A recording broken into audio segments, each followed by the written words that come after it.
Ngikhumalo. Sabuka i-TV ngalesikhathi.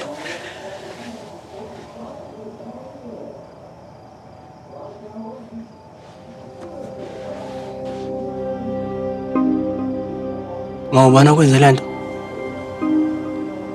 Awu, Sanele mfana wami, sungazuthi ubani ungenze lento. Ngikhubekile nje engadini. Ma. Wona kwenze lento. Angithi ngiyasho santi ngikhubekile.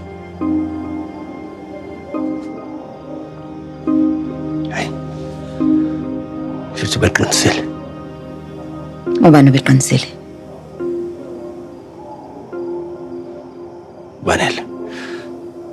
Banele ufikile kumina ngephupho. Wangitshela ukuthi umndeni wethu usenkosini ukuthi nawe mashobana awuphephile. Sengithatha isinqumo ngiyabuya.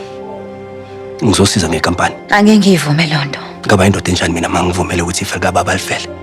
Iphupho umfowethu agcina liphile ukuthi livele shabalale nje kanjalo. Mfana wami akekho umuntu ozokusola. Mangabe ungakwenzi lokho. Uqala wena impilo yakhe le eThekwini. Kude nalolu dlame olubhebhetheke kule ndawo.